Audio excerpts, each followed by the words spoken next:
Voltamos com o último bloco do Linkados na Área com o jornalista que foi preso na Guerra da Síria em 2012. Cléster, em uma passagem do seu livro, você diz que virou entretenimento dos militares. Qual foi a sensação de conversar sobre amenidades como futebol com armas apontadas à sua cabeça? Eles acham que todo mundo é espião da CIA, da FBI, coisa assim. E eu acho, ninguém nunca me disse nada, mas eu acho que eles depois comprovaram, né, que eu de fato era jornalista brasileiro. E aí eles tentaram conversar comigo sobre futebol, só que eles não falavam inglês, né?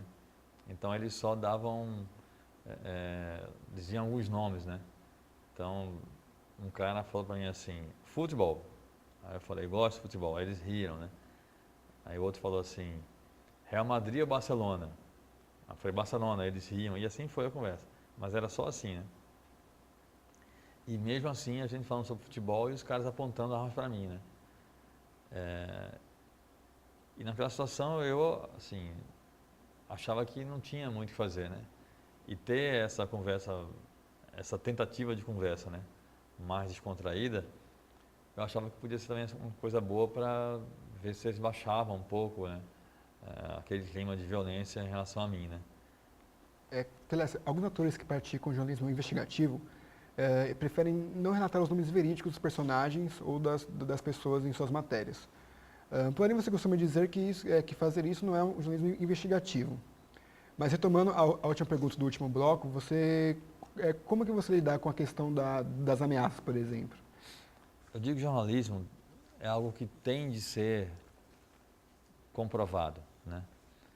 Qualquer consumidor de informação, seja leitor, telespectador, ouvinte de uma rádio, internauta, se o cara recebe a notícia, ele tem de ter o direito de checar aquilo. Em alguns casos pode ser muito difícil, mas ele tem de ter esse direito. Se você usa nomes falsos, ninguém vai poder checar nada, né? Cléster, alguns países do Oriente Médio tiveram a queda de seus respectivos ditadores após manifestações populares. No caso sírio, você acha que é possível, em um curto espaço de tempo, que ocorra a queda do Bashar al-Assad? Quanto mais o tempo passa, mais firmeza ele parece demonstrar, entendeu? Parece que ele está cada vez mais forte. E o Bashar, diferentemente de outros ditadores, como o Gaddafi, por exemplo, o Bashar não é um louco completo. O Bashar não é um Gaddafi, o Bashar não é um Saddam, entendeu? O Bashar, ele é um cara inteligente, ele estudou em Londres, ele é um cara que sabe o que está fazendo. Ele tem feito muitas bobagens, mas ele não é um louco, né? Não é truculento, entendeu?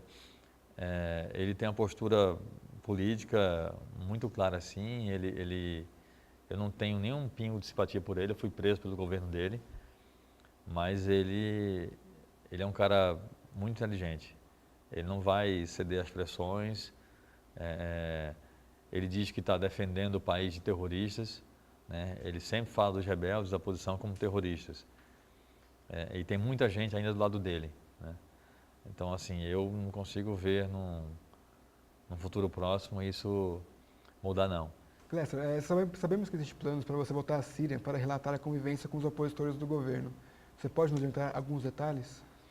Isso é um projeto que ainda está muito complicado de ser executado por várias situações. Não há nada ainda certo sobre isso, mas eu tinha muita vontade de mostrar, voltando à coisa do ser humano, né? Mostrar o dia a dia dos rebeldes, né? Porque são pessoas, às vezes as pessoas esquecem que se tratam de seres humanos, né? Esses caras não são máquinas de revolução, né? Esses caras dormem, acordam, choram, oram, comem, se divertem. E eu tinha esse projeto de passar uma semana com eles, direto com eles o tempo todo, né? Indo para combate com eles, dormindo, acordando com eles, comendo com eles, orando com eles. Eu queria muito mostrar o dia a dia desses caras. Não sei se isso vai acontecer. Antes de acabar, a gente tem mais uma pergunta no Linkados. Cléster, @Paler quer saber o que mudou do Cléster antes da Síria para o Cléster de agora.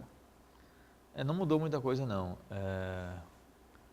Eu já tinha algumas ideias muito firmes assim na minha cabeça em relação à vida e tudo mais. Então essas ideias ficaram mais firmes, né? Não teve muita mudança, né? Por exemplo, eu nunca permito que meus medos me impeçam de fazer o que eu acho que tem de ser feito, o que eu acho que eu preciso fazer de verdade, né? Então, por exemplo, como eu falei aqui no começo, é óbvio que indo para a Síria eu sabia que era muito arriscado. É óbvio que eu senti muito medo quando senti que ia morrer lá. Mas eu não podia deixar que esse medo me impedisse de fazer o que eu queria fazer, que eu achava que ia ser importante para mim, né? Tem uma frase, se não me engano, do Shakespeare, que ele fala que muitas vezes a gente deixa de conquistar o que poderia ganhar facilmente pelo simples medo de tentar, né? E tem muita gente que vive assim, né? Vive com medo, deixa de fazer as coisas por medo, deixa de sair de um emprego que está odiando porque tem medo de não conseguir outro. Tem gente que passa anos num casamento falido porque tem medo de separar e não encontrar mais alguém. E aí o tempo passa, a pessoa envelhece e se arrepende. Isso deve ser um terror, cara, na vida de alguém. E isso é um negócio que comigo nunca vai acontecer, entendeu? Eu, graças a Deus, tenho certeza que eu nunca vou me arrepender por não ter feito. Encerramos a conversa com o jornalista e escritor Cléster Cavalcante. Obrigado, Cléster. Obrigado também, eu que agradeço, muito legal. Para assistir a outros convidados do Linkados na Área, acesse o portal de jornalismo da SPM São Paulo. Obrigada pela sua presença, Cléster. Obrigado também.